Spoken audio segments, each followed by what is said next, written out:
it's always dangerous to say all companies, of course, right? And so I'm sure somewhere there's a very stodgy old company that's doing just fine, thank you very much, and they don't need none of this newfangled wiki stuff. So on the other hand, I think that any business is making a big mistake if they don't acknowledge that there are some major changes going on, and that there may be impacts on business.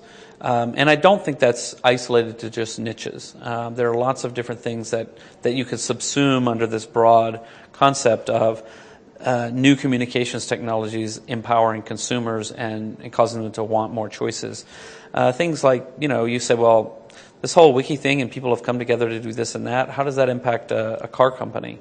Well, people begin more and more and more to expect that instead of going down to the car lot and buying whatever they happen to have there, that they should be able to customize that product themselves. They should actually be, to some extent, involved in the design. They should be able to make a completely unique version of it if they want.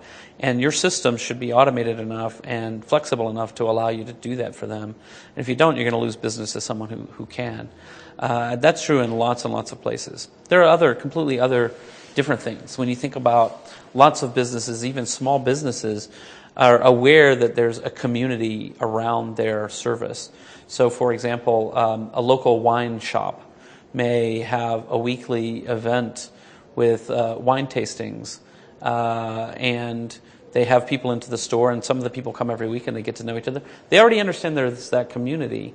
But now what if they take some of the ideas from the internet? What if they start to link that community up online? Create a Facebook group or create on your website a place for people to share travel information and so on. Maybe your customers start to organize themselves to say, we're going to take a trip to the wine country together and do some shopping up there instead of going to the store. Does the store owner say, this is bad? No. The store owner says, I'll come with you.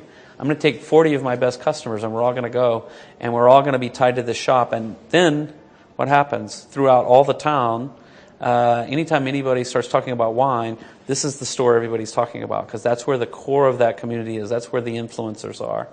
This is just a crazy idea I just thought of just now. Someone should do this.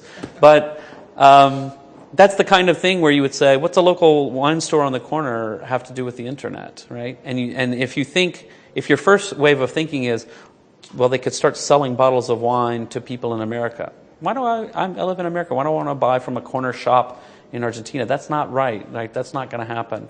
Some people are going to sell wine on the internet, but really it's about that community around that business that may be the opportunity.